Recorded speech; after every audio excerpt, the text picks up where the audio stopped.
You looked up on ChatGPT to see if your item was worth anything. Unfortunately, ChatGPT told you it was worth nothing. Can you be sure? Can you believe it? Or could ChatGPT be mistaken? So I had a client who did just that. She used ChatGPT to find the value of a gold bull that she had on her counter that she inherited. Unfortunately, ChatGPT told her that the bull was actually not gold, and it was almost guaranteeing that the piece was a small touristy piece worth next to nothing.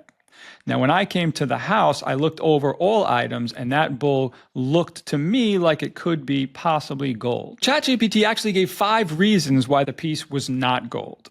So I looked over all those reasons, and they had valid points.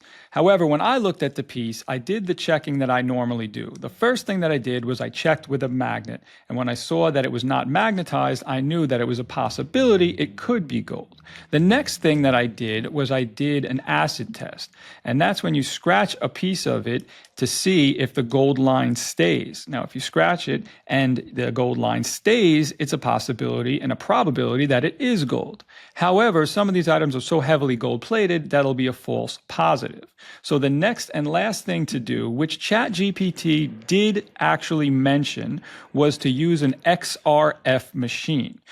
Now, an XRF machine is not something that's very easily accessible. So I happen to know somebody who's a refiner, and I went to their place, and they had a humongous, awesome XRF machine. Now, they printed out a report after the piece was tested, and amazingly, the piece was actually over 21 karat gold. So my client almost tossed to the side a piece that was worth $4,500. Thank goodness that I was there to point her in the right direction, because otherwise I'm not sure if she would have known what to do. And if she did go by what ChatGPT said, she might have been in some trouble.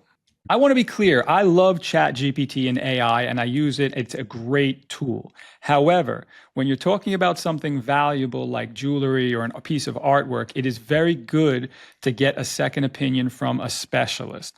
Pictures are wonderful. However, when you put them in, it doesn't tell the whole story. Some things need to be seen in person.